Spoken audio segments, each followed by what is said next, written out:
Hello మో, welcome back to my channel. This is ఓరేకి reporting from Secunderabad. Start చేద్దామా sir? Why not? ఈ metro పిల్లర్లేంద్ర బాబు ఇంత డేంజరస్ గా ఉన్నాయి. దీని కింద నుంచి పోయిన ప్రతిసారి బై మిస్టేక్ లో ఏడగులుతాయని ఉచ్చబడిపోతుందేమో. పాపం దడుచుకున్నట్టున్నాడు పిరికేదవా. ఈడోడ తోక చుక్కని కాలుకేసుకుని పోతున్నామో, పుష్కన టైర్లు ఇరుక్కుంటే స్కిడ్ అయి కింద పడతాం. అందుకే చిట్కెళ్ళేసి మరి కాలుకేదో అంటుకుంది చూసుకోరా మా అన్న. ఏదో నా వల్ల ఏం సాయం. ఇలాంటి చిన్న చిన్న సాయం చేయడానికి నాలంటో లేకపోతే ఈ సమాజం ఏమైపోతుందని భయమేస్తుంది. కంపేట ఎల్లమ్మ బంగారు తల్లి ఎల్లమ్మ. నాకున్న దరిద్రంతో పడలేకపోతున్నా తల్లి. అందుకని నేను అని ఒకనున్నానని గుర్తించి అర్జెంట్ గా వజ్రాల మూట ప్రసాదించాము. అసలే జాబ్ లేక చాలా డ్రై స్టేట్ లో ఉన్నాను. పాపం ఎంతైనా నా భక్తుడు నన్నే నమ్ముకుని బ్రతుకుతున్నాడు.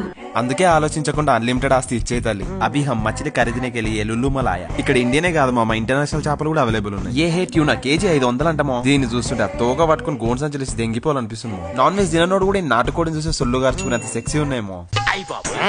సూపర్ గా ఉందండి. మటన్ పాయ అయితే మన బడ్జెట్ లోనే దొరికింది మా. జస్ట్ 355 రూపీసే అంట. పాపం ఏ మేక ఒట్టకాయలు డబ్బలో 6 అంటే ఆల్మోస్ట్ 3 మేకపోతుల పిచ్చకాయలు కోసిపడి దింగిరన్నమాట.